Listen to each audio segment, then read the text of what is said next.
noches, El Salvador. Qué placer enorme nuevamente volvernos a reencontrar como todas las noches. Ahora para disfrutar lo mejor, el resumen, el viaje de 8.com de lunes a viernes, 8 de la noche por Canal 30 Tele 1. El día lunes arrancamos. Tuvimos a candidatos de diferentes partidos políticos que pretenden llegar a diferentes puestos de elección pública.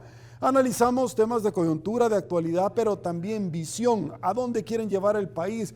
¿Cuál es hoy por hoy su valoración de diferentes propuestas? Esto nos dijeron, se lo presentamos.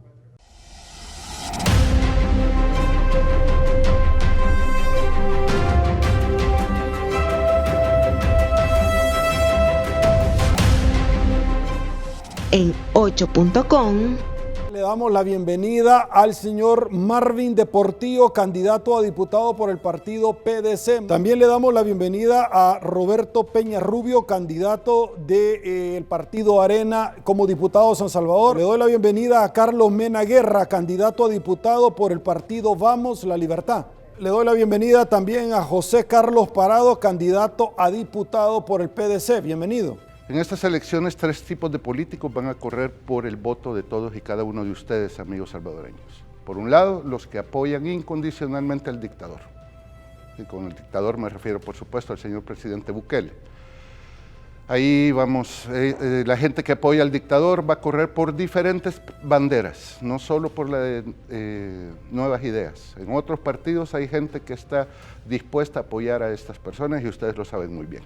Ahí vemos cómo el partido Nuevas Ideas ha hecho coaliciones con el PCN, con Gana, con otros partidos, y ahí se están poniendo ellos en evidencia. Este gobierno lo que intenta es tomarse el control total del Estado.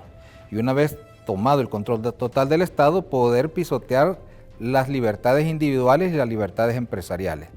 Yo quiero llegar a la Asamblea Legislativa, si el electorado me lo permite y los ciudadanos tienen confianza en este su servidor, para defender el sistema democrático y el sistema republicano de gobierno, porque es lo que permite ese balance de poderes, ese sistema de pesos y contrapesos que impide que se pueda gestar aquí en El Salvador, instituir en El Salvador una dictadura.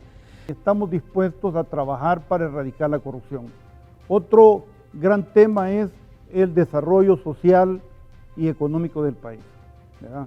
El problema social y económico no se puede resolver si no resolvemos el problema de la corrupción previamente. Así es que vamos a trabajar también paralelamente en el tema social, ¿verdad? Tiene que ver igualmente con la salud, con la educación. Cuando yo escucho al señor ministro de Hacienda que dice que no alcanza el dinero, sinceramente solo se me viene a la mente la famosa frase que ellos utilizaban, que el dinero alcanza cuando nadie roba. Y la verdad es que esto es muy curioso porque a lo largo de la historia democrática que hemos tenido nosotros, ningún otro gobierno ha recibido tanto apoyo económico, ningún otro gobierno. Y casualmente es el gobierno que está diciendo que no alcanza para nada. Y este es dinero que ya estaba en el presupuesto. O sea, estaba ya en la lista de compras, ya estaba en la lista de todo lo que se tenía que pagar. Entonces me llama mucho a mí la atención porque cuando usted administra una empresa, cuando usted administra una familia, cuando usted administra, por ejemplo, los gastos que usted tiene con sus hijos, con su novia, con sus hermanos, usted tiene que ir calculando que le alcance para todo, pero principalmente para las necesidades básicas. Entonces, ¿cómo es esto que aquí ya no hay dinero para los veteranos? ¿Cómo es esto que no hay dinero incluso para los suministros de salud? Veamos tanto personal médico, tanto personal que ha estado combatiendo la pandemia, que por falta precisamente de insumos de salud adecuados, han fallecido. O sea, pero usted ve este jolgorio, ve esta algarabía, ve este bravo, ve estos anuncios de Facebook pagados día y noche con dinero del gobierno, porque para anuncios de Facebook sí hay dinero. Entonces, pero lo que no pueden tapar esos anuncios son los cientos de vidas perdidas y los miles de familias arruinadas por culpa de esta pandemia y precisamente por culpa del mal manejo de esta pandemia. Entonces lo que sí yo veo es que detrás de toda esta fiesta y de todos estos aplausos que maneja el gobierno se esconden tres grandes carencias. La primera, que ha sido el fracaso total del manejo de la pandemia, y eso lo vemos reflejado precisamente en todas las vidas que se perdieron y en todas las familias que han quedado destruidas. La segunda es la catástrofe económica a la que este gobierno nos está llevando.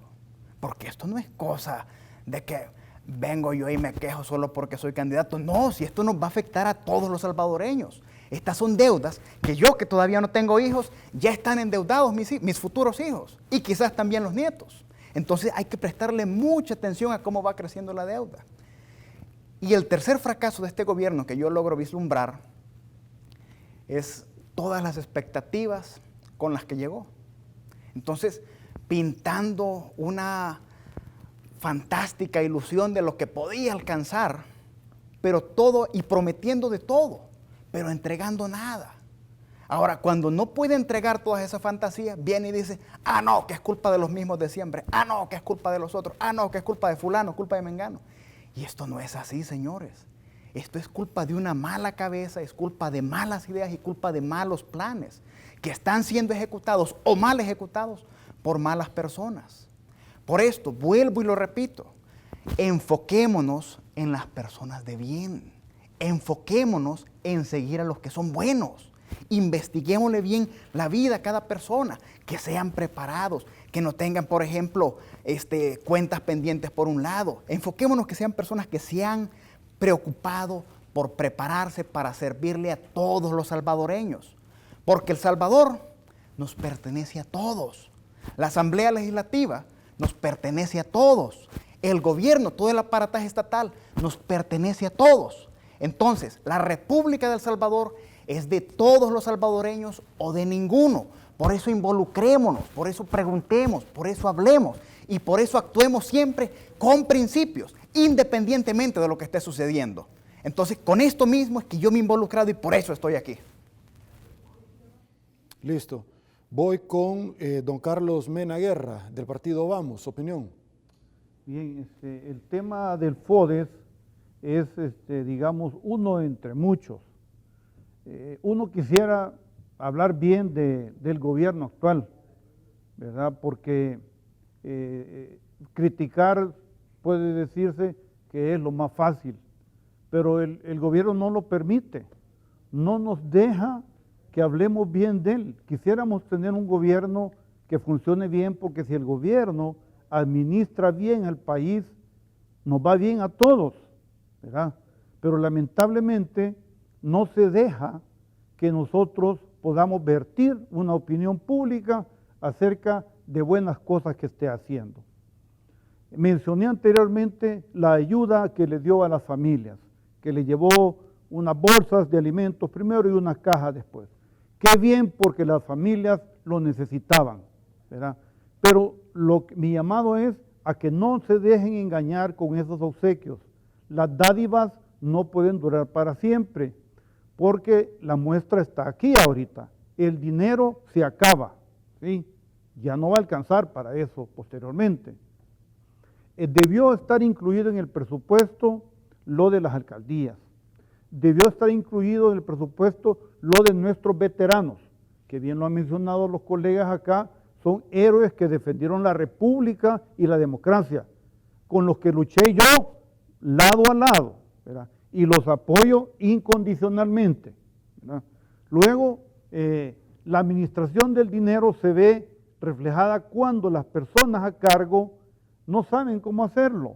Mire, no hay dinero que alcance cuando la gente está a cargo de administrarlo, es incapaz.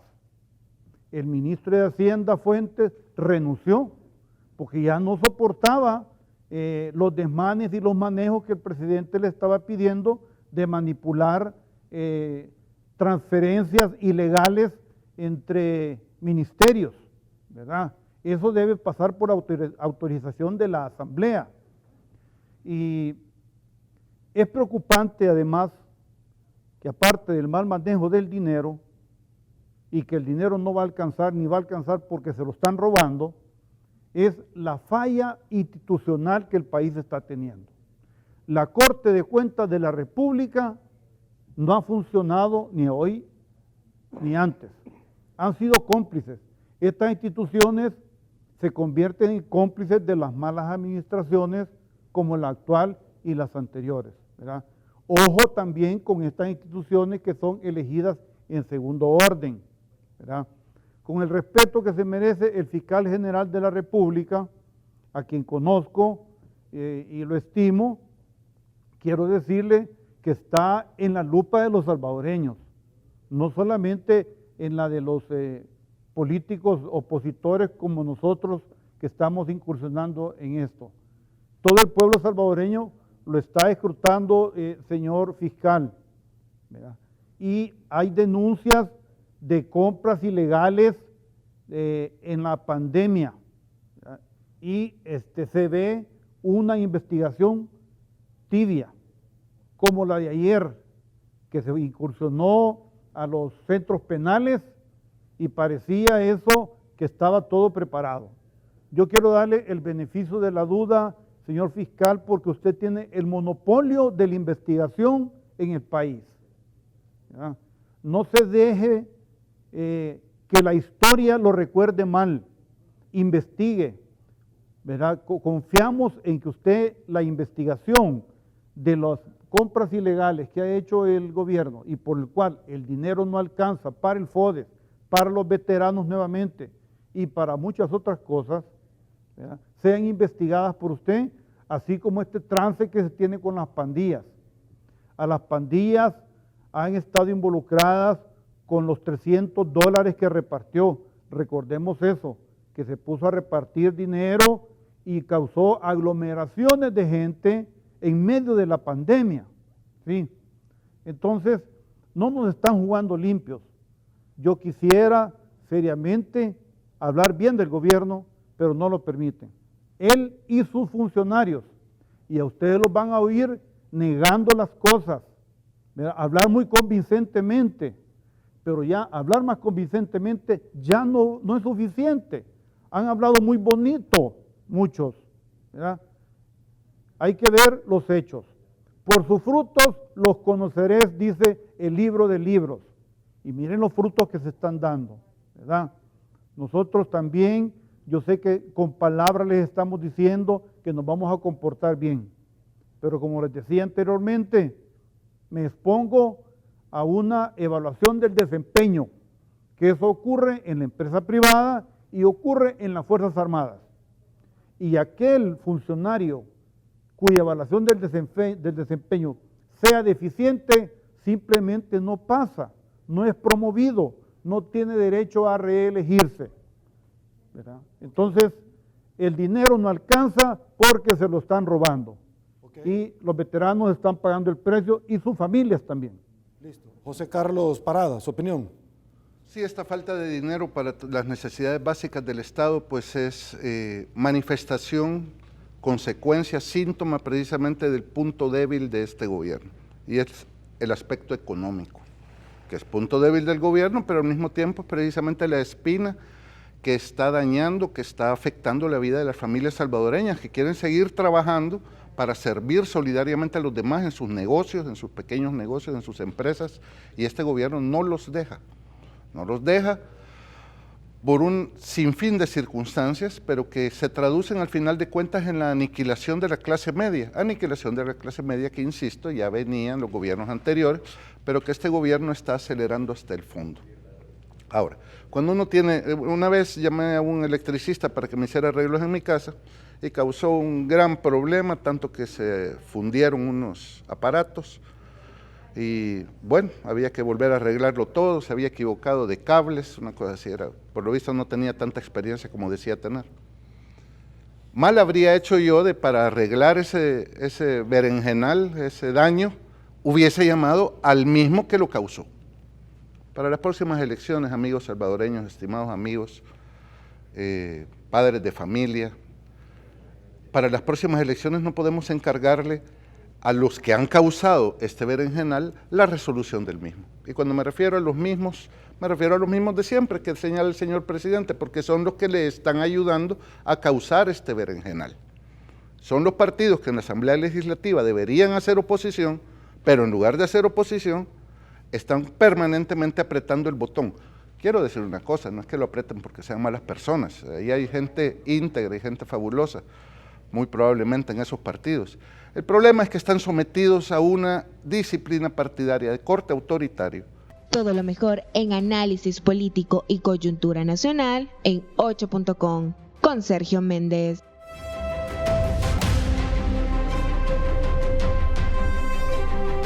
El día martes nos estuvieron acompañando candidatos del partido Arena, Kamal Saade y el señor Guevara. Con ellos estuvimos conversando precisamente sobre temas del Parlamento Centroamericano, pero también con relación a la Asamblea Legislativa, integración de Centroamérica, reformas constitucionales, entre otros. ¿Qué nos dijeron? Se lo presentamos.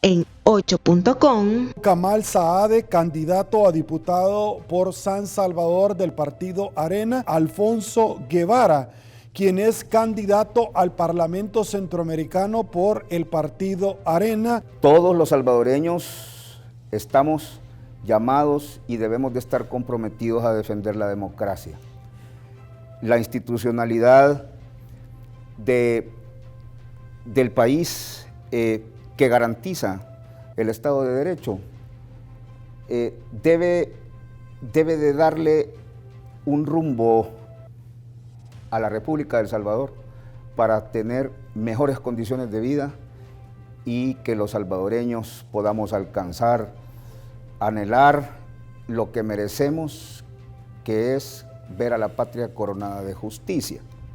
La verdad es que es una lástima el esfuerzo que han hecho los que tuvieron la visión de formar este organismo centroamericano regional que tiene en su seno como órgano judicial único y permanente la Corte Centroamericana de Justicia y que es un ejemplo para el mundo. Yo veo a Europa con grandes bríos en la Unión Europea. Claro, ellos nos llevan siglos de ventaja, pero eso no significa que nosotros los salvadoreños no defendamos nuestra democracia. Veo la necesidad de hacer muchos cambios que es posible de las diferentes comisiones que se encuentran dentro de la Asamblea Legislativa, como por ejemplo la Comisión de la Mujer y la Juventud, ¿verdad? Juventud y Deporte. Sin dejar de lado la importancia que es siempre un parámetro para hacer cambios en la sociedad, la educación, que ve como mi compañera de fórmula, porque mi compañera de fórmula es Adela Lemus. Vemos que una posición fuerte desde la juventud, como mi visión, ¿verdad? Y como mis otros hermanos es posible. Siempre apoyando más que todo en materia de educación, ¿verdad? Y en el ámbito de la mujer. Los estados contratantes del Parlamento son soberanos y yo estoy convencido de que en la medida de que los diputados, miembros del Parlamento Centroamericano, sirvan para que los congresos de las asambleas legislativas, los parlamentos estatales de las distintas repúblicas enfoquen a través de legislaciones. Yo sí pienso que los discursos demagógicos y populistas de las nuevas corrientes políticas, y aquí quiero hablar de la corriente política en el poder, barren con los intereses del pueblo. Ayer veíamos a esos héroes, a esos veteranos que yo les digo, ellos pudieron darse cuenta que el órgano legislativo trabaja para el pueblo salvadoreño, que el pluralismo político fortalece la democracia y que el seno de ese órgano, allí es donde convergen las fuerzas políticas que le dan vida democrática a El Salvador, a nuestra amada patria. Si nosotros vemos a dos órganos del Estado contraponiéndose constantemente y amenazándose de hacer uso, porque el presidente tiene todo el derecho de vetar un decreto. Eso es parte del proceso de formación de ley.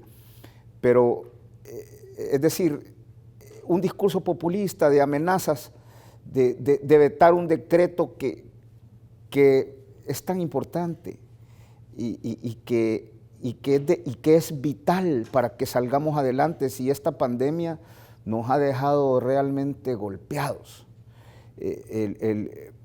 La economía del país, que es una economía prácticamente fortalecida por el sector informal, por un sector que no tiene garantías de salud, no tiene garantías de pensiones, y si queremos avanzar debemos de ayudarle a los sectores a través de la ley.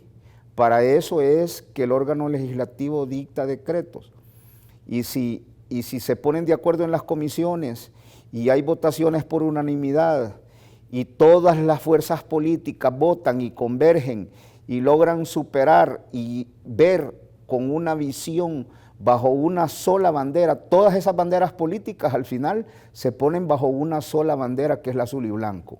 El presidente de la República está obligado, el pueblo se lo exige, porque para eso lo eligieron, para que él acompañe lo que el pueblo salvadoreño anhela y espera, lo que el pueblo salvadoreño se merece. Kamal, ¿su opinión? Definitivamente, Sergio, vemos que se demostró que la Asamblea estuvo de lado correcto con esta aprobación. Y asimismo fomentamos que se siga promoviendo esos lazos de amistad con los Estados Unidos, donde también se va a promover diferente cooperación para el país. Definitivamente comparto el mensaje de mi hermano Alfonso Guevara, ¿verdad? En donde vemos que es necesario promover el diálogo y siempre poniéndonos bajo el azul y blanco. Recordémonos que estamos cerca de 199 años de independencia, que sería el martes 15. Y ese puede ser el momento para dar vuelta de hoja, en donde podemos ya promover una armonía en beneficio de los salvadoreños.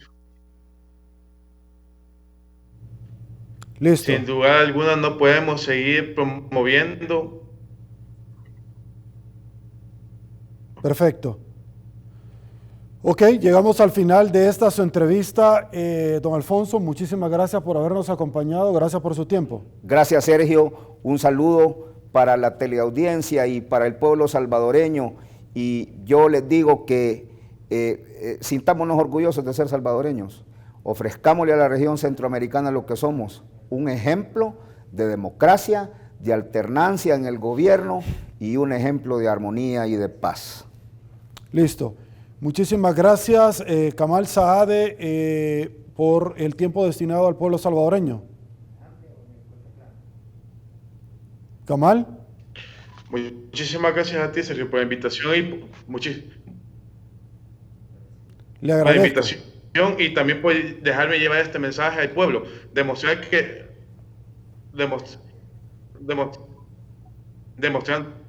que hay jóvenes capaces en Alianza Republicana Nacionalista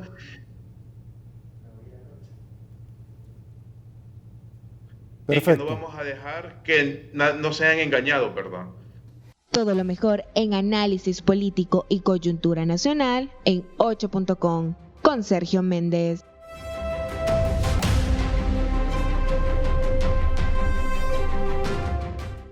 Y bueno, señores, el día miércoles nos acompañaron Marcela Villatoro y David Reyes. Con ellos hablamos sobre el transporte público de pasajeros, hablamos de reformas a las constituciones, entre otros temas. ¿Qué nos dijeron? Se lo presentamos.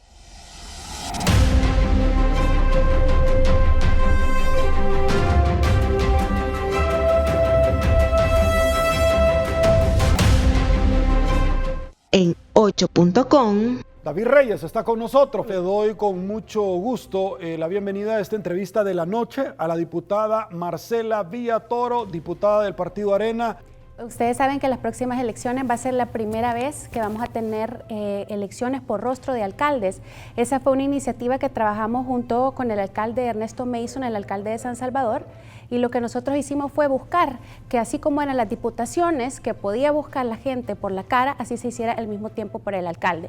¿Por qué? Porque muchas veces las personas no votan por el partido político en el caso de alcalde, sino que votan por la persona. Entonces sí era bien importante pues hacer esta reforma y que se logró, gracias a Dios, y ahora pues va a ser ley, va a ser la primera elección que se va a hacer de esta forma. Existe todo un procedimiento para poder reformar nuestra Constitución. Primero, la iniciativa de ley. La iniciativa de ley debe de llevar al menos 10 firmas de 10 diputados.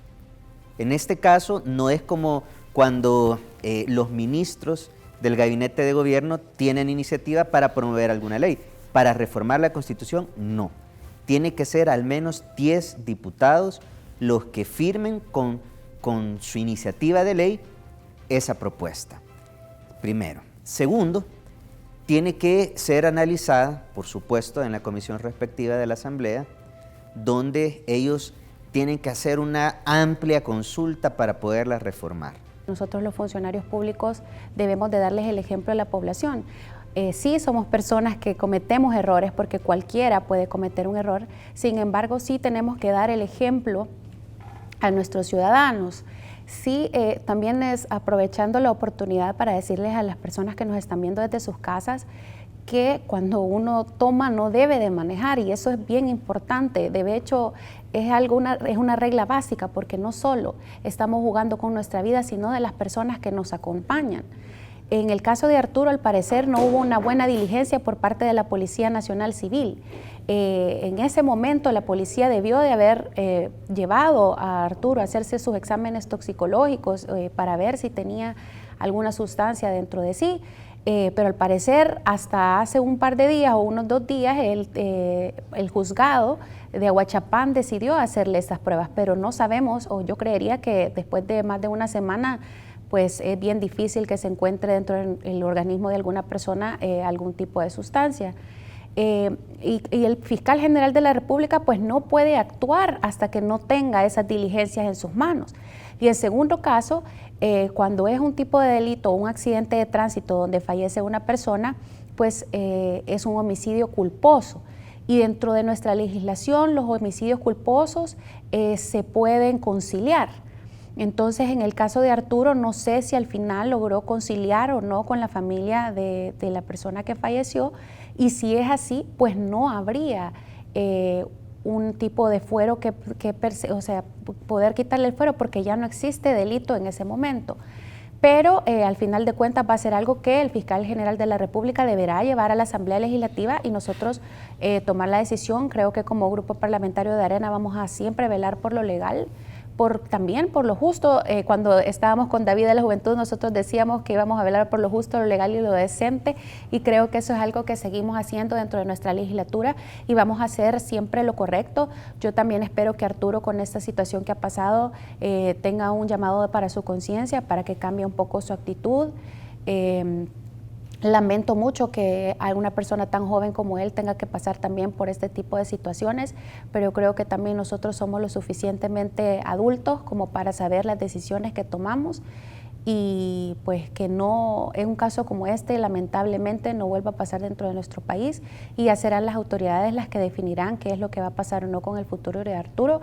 En el caso de él, pues yo creería que debería de considerar si continúa o no con su diputación, que es algo que él debe de verlo, porque sí creo que es momento también de hacer un cambio en la forma de hacer política, y eso incluye también la forma como actuamos nosotros como funcionarios. Como le digo, podemos cometer muchísimos errores, cualquier persona los comete, pero como funcionarios también debemos de tratar de darle ejemplo a los salvadoreños.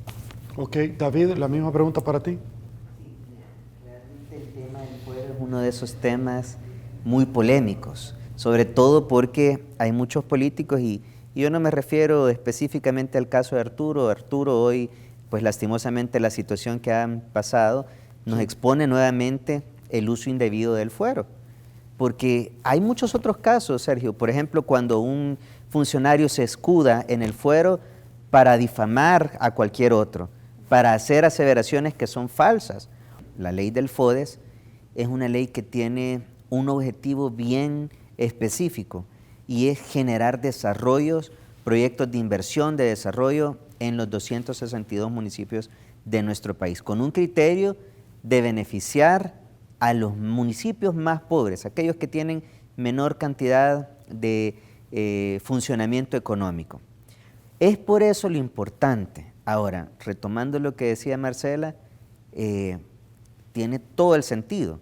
Fíjate que esta ley establece que cada mes, como puede variar, ¿verdad? Bueno, yo escuchaba al ministro de Hacienda en una entrevista ayer, si no me equivoco, que mencionaba que el déficit de recaudación llega ya casi a los 700 millones de dólares, pero han recaudado, no puede haber, no se puede decir que no han recaudado nada.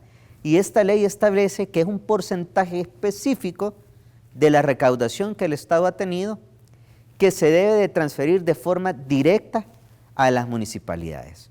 Es decir, si no se ha transferido, ha sido porque no ha existido la voluntad política para hacerlo. Pero de la recaudación, aunque ha sido menos a lo proyectado, de lo que se ha recaudado, deben de transferirle porque esta es una disposición que ya la ley establece. Por eso es que no se encuentra razonable cuando se dice que no hay fondos para hacerlo. No tiene mucho sentido porque recaudación mínima o menos, inferior a la que se proyectó, ha existido. Por lo tanto, en el porcentaje que ha existido, simple y sencillamente tienen que darle cumplimiento a la ley y transferirle a las alcaldías el porcentaje que corresponde de esa recaudación fiscal. Así de simple y así de claro, Sergio. Por eso es que es importante que se haga esa transferencia cuanto antes. En el gobierno pasado, y esto es decir bastante, espero que no se ofendan los funcionarios del actual gobierno, pero imagínate que fueron tan ineficientes en el gobierno pasado, el atraso del FODES era de 2 meses. O sea, si ahorita estamos en marzo, se les estaba depositando el FODES del mes de enero, por ponerte un ejemplo. Pero hoy, hablar de 4 meses de retraso, realmente, como te repito, espero que no se ofendan porque es tan peor que el FMLN. Eso no puede ser.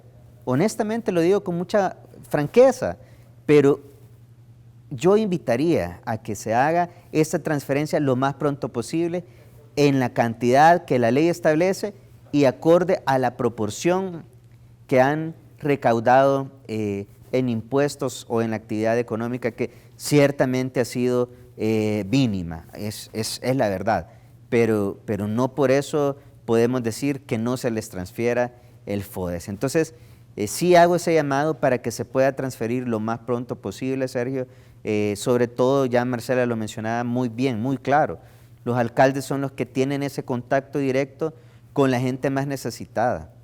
Es el primero en llegar, es el primero en acudir cuando hay una emergencia, es el primero en solventar una necesidad. Y aprovecho este espacio para felicitar a los 262 alcaldes de todos los partidos políticos. Creo que el trabajo que están haciendo es encomiable, es admirable y merece que les demos todo nuestro apoyo. Todo lo mejor en análisis político y coyuntura nacional en 8.com con Sergio Méndez.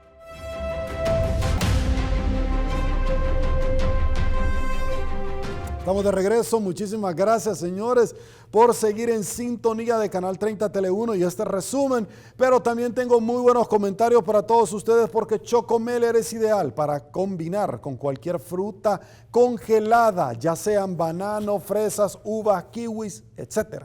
Encuéntralos en supermercados y tiendas de mayoreo. Chocomeller es calidad Meller. Y bueno, seguimos. ¿Por qué? Porque noche de jueves, noche de análisis con el doctor Miguel Fortín Magaña, Calixto Mejía, abordando reformas al reglamento del Instituto de Acceso a la Información Pública y a la Ley de Adquisiciones y Contrataciones del Sector Público por parte del Ejecutivo, y resolución de la Sala de lo Constitucional donde deja sin efecto el solicitar una prueba de COVID-19 a todos los salvadoreños que quieran ingresar a territorio de El Salvador, a la República. ¿Qué nos dijeron? A continuación se lo presentamos.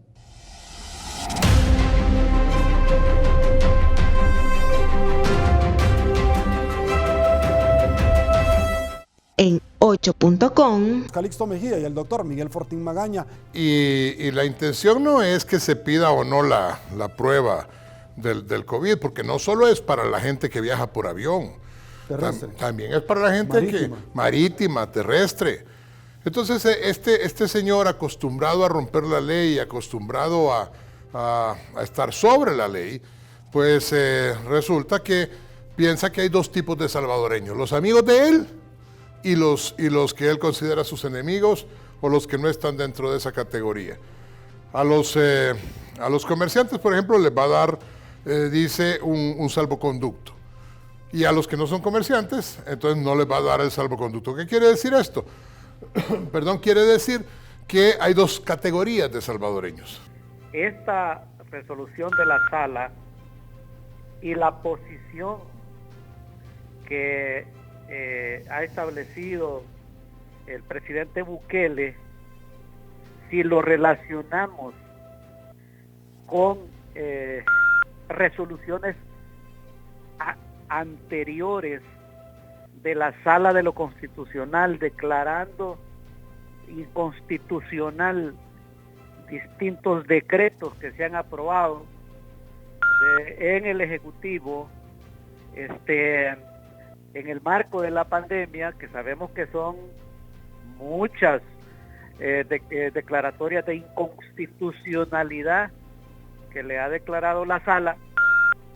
Entonces, aquí a mi criterio es donde se va estableciendo claramente la línea de por donde piensa caminar Nayib Bukele en lo que está hablando de reforma constitucional.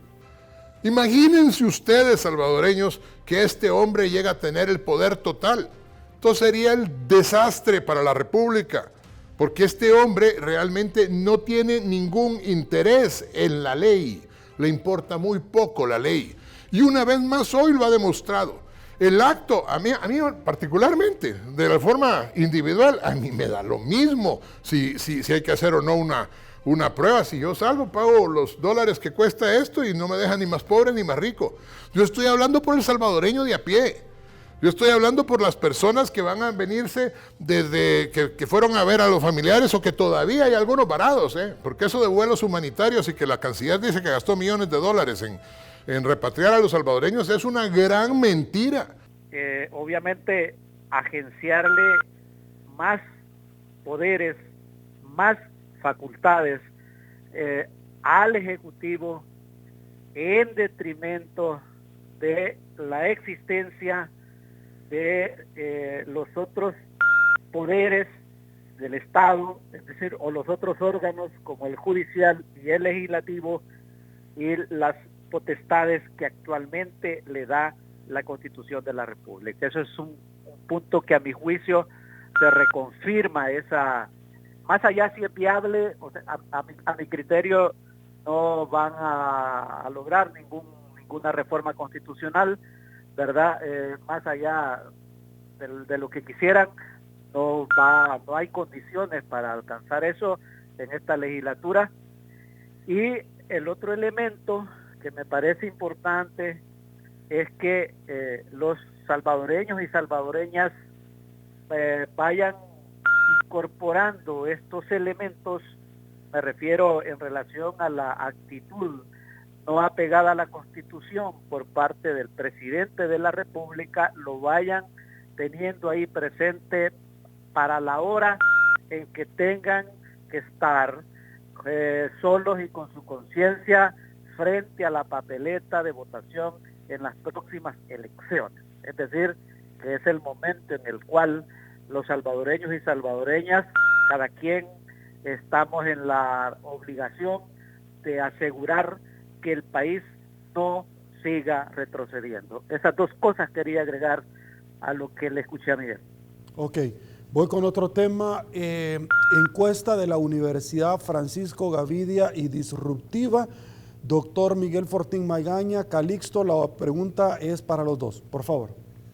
Bueno, mira, realmente el doctor Picardo es una persona que merece todo mi respeto y por supuesto estoy seguro que no hay ninguna mala intención en esa encuesta, al contrario.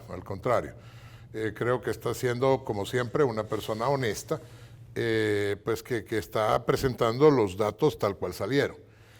Lo que pasa es que yo tengo, dicho esto, tengo mis dudas sobre la metodología que sería harto compleja para ver cuáles son los diputados que van por residuos y los que van por cocientes, porque eso depende también del número real de personas que vayan a las elecciones y cuántos, pues a votar, y cuántos van a ir en cada municipio, y cuánto saque cada partido, y esos son los cocientes, y después los residuos que van por departamento.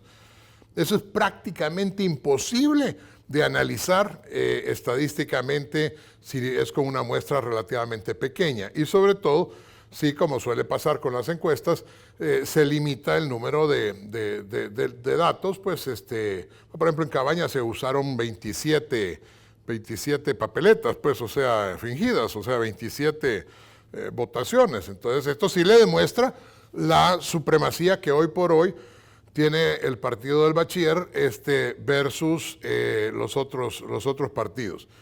Y esto debe poner las bardas, no se dice barbas, ¿no? Aquí la gente dice barbas, pero las bardas en remojo de todos los contrincantes políticos. Ahora bien, eso es una cosa. Que va a sacar ese número de diputados, eso es claramente otro rollo.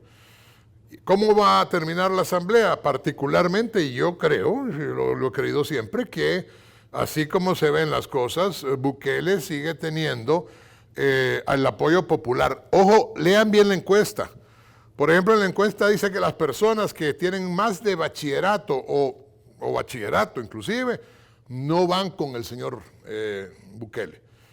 Que las personas analfabetas son las que van, o las personas con muy pobre educación, en general van con el señor Bukele. Por supuesto que esto no es tampoco cierto, porque habrá algunas personas con muchos estudios que sin embargo, pues o no entienden, siempre hay de todo en la viña del Señor, o pues se han vendido por razones interesantes.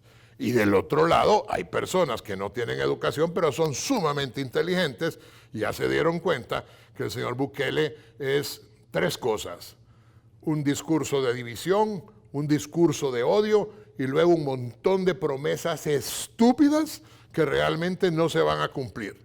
En cada cadena, obsérvenlo si tienen el hígado y el estómago para aguantar al señor ese, en cada cadena. Primero va a dividir a todo el mundo, después va a maldecir a todo el mundo y finalmente va a dar una serie de propuestas totalmente irreales que no va a cumplir.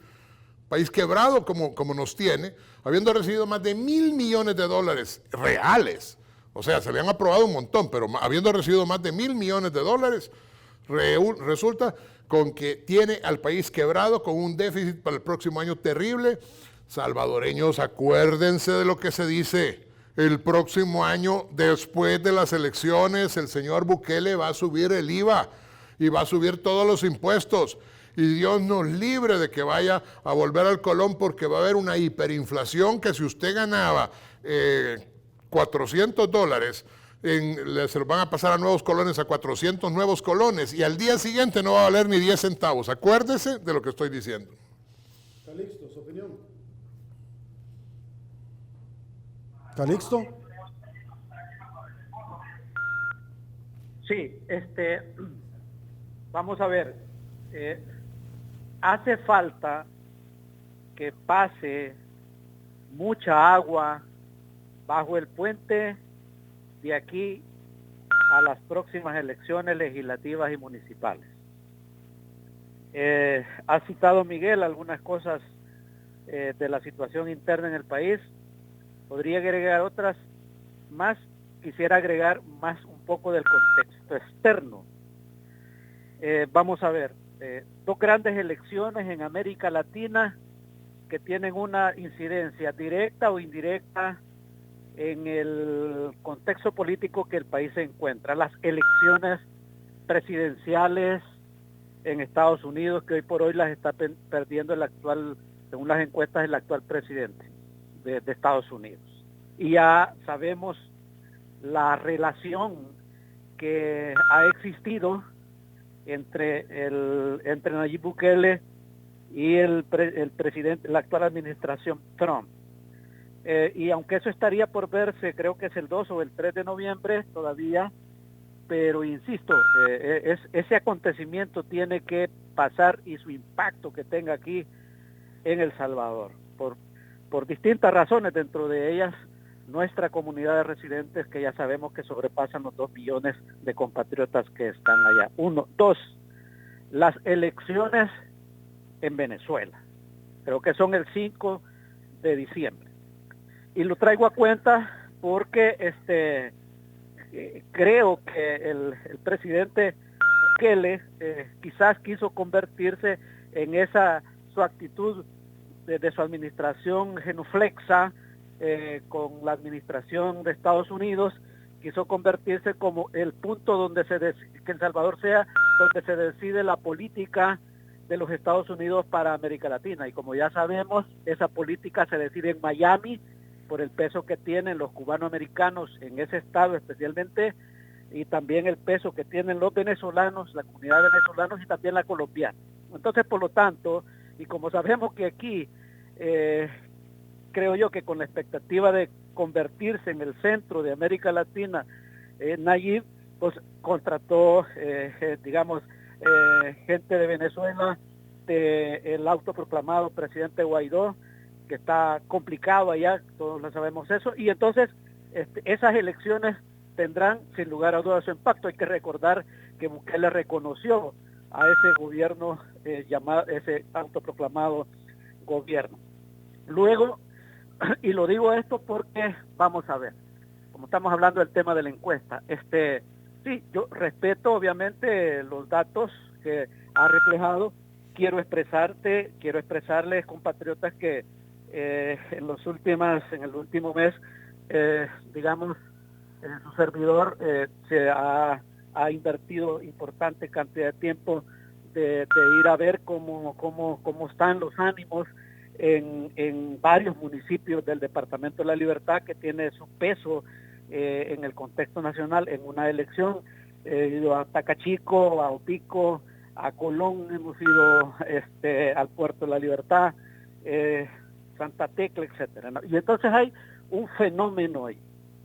Nuevas Ideas está partido, o en 2 grupos, o en 3 grupos, o en 4 grupos. Es decir, las elecciones internas, que está confirmado en los territorios que fue fraudulenta, ha dejado a ese partido en los territorios, en unos más que en otros, con heridas complicadísimas. Y en los territorios, en los municipios, obviamente la elección para alcalde ahí no va a ser arrasadora para Nuevas Ideas, porque los actores que juegan ahí, juegan los liderazgos, las personas, los alcaldes, los concejales, los candidatos y todas sus relaciones que han construido.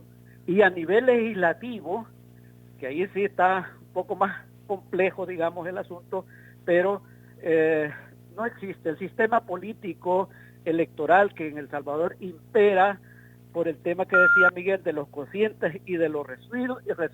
Es muy difícil que una fuerza política arrolle de manera desproporcionada la cantidad de escaños que gana. Es decir, va a haber obviamente, como siempre, unas fuerzas políticas que tendrán más, otras que tendrán menos, pero va a quedar bastante equilibrado. Esa es mi opinión sobre lo que está ocurriendo y relacionado con la encuesta de la gente. Doctor Fortín, Calixto Mejía, hay un tema que es muy importante y es que diferentes tanques de pensamiento se han manifestado con relación a las reformas del Instituto de Acceso a la Información Pública vía reglamentos. Opinión. Pues es que yo pienso que este es un acto más del señor Bukele para pasar sobre la ley. Porque obviamente, pues sí, el Ejecutivo puede hacer el reglamento y está, es parte de sus atribuciones de cualquiera de estas instancias, pero no modificar el espíritu de la ley. Vuelvo a repetir, el problema del señor Bukele es que es un dictador potencial. El problema de este señor, iba a decir caballero, pero no puedo mentir, es que realmente quiere dar las leyes, ejecutarlas y legislar sobre ellas.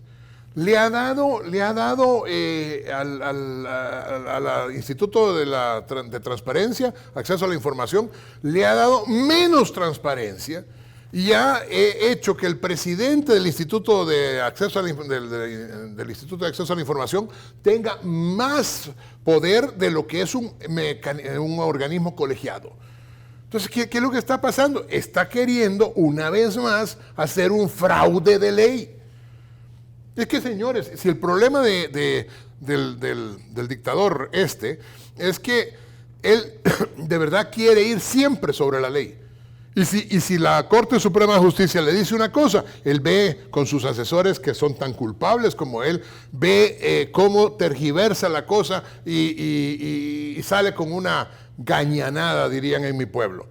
Y una vez más alguien le vuelve a decir que eso no está bien y vuelve a ver cómo se burla la ley y cómo se la pasa por las patas, vamos a decir. Entonces, esta condición desafortunadamente se repite constantemente en Bukele.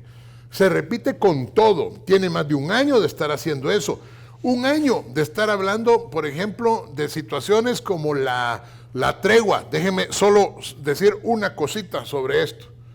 ¿Saben ustedes cuántos municipios, en cuántos municipios se activó el famoso plan de control territorial? En alrededor de 50.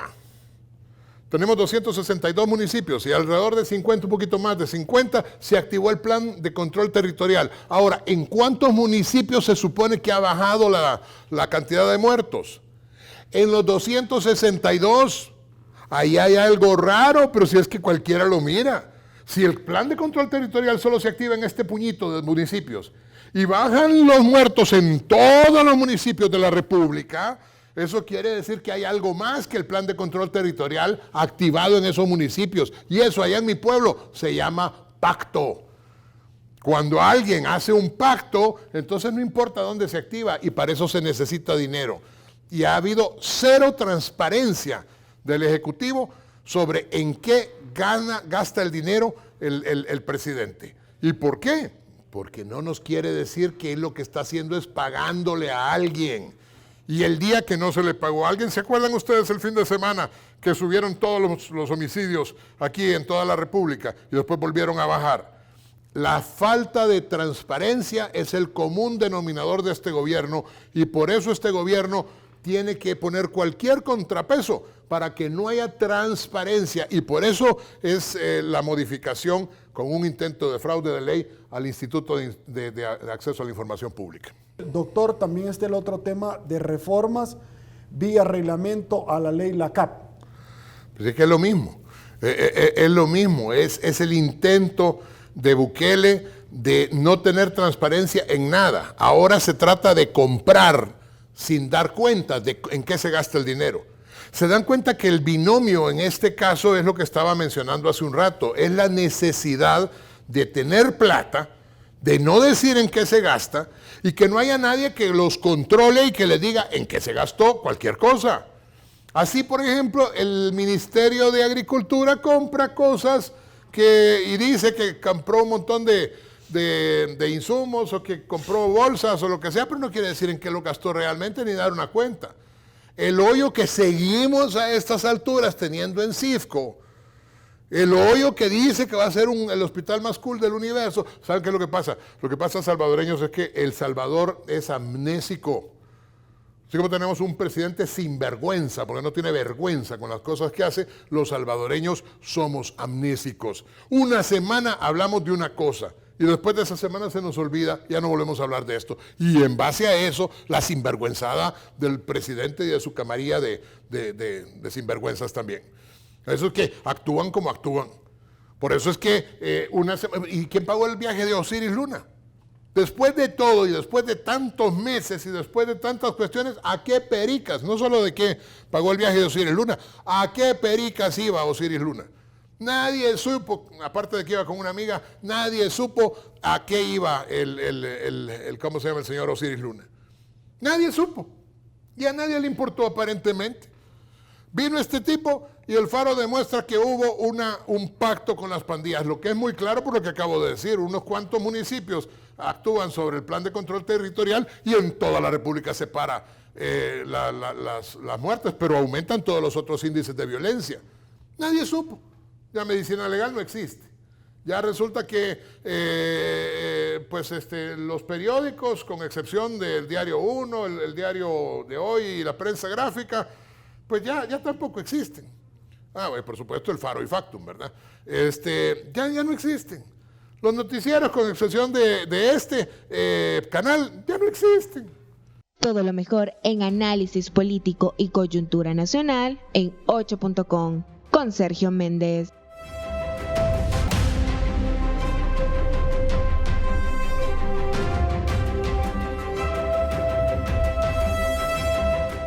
Y bueno, así llegamos, señores, al final de este recorrido que esperamos, por supuesto, que haya sido de su total agrado. Los esperamos la próxima semana. Recuerde, de lunes a viernes a las 8 en punto por Canal 30 Tele 1, 8.com. Soy Sergio Méndez. Nos quedamos con Fundación Ayúdame a Vivir. Tremendo el trabajo también de Fundación del Hospital Benjamín Blum y por supuesto el trabajo que está realizando la Teletón. Así están las cosas hoy por hoy en nuestro país. Si le gustó la entrevista, comente el resto de su vida. Será hasta una nueva oportunidad y una vez más que el Señor nos bendiga a todos. Este es un mensaje para la enfermedad que nos cambió la vida. Sabemos que eres una enfermedad aleatoria, que no distingue género, edad o condición social. Sabemos que eres una enfermedad impredecible, que nos mantiene separados.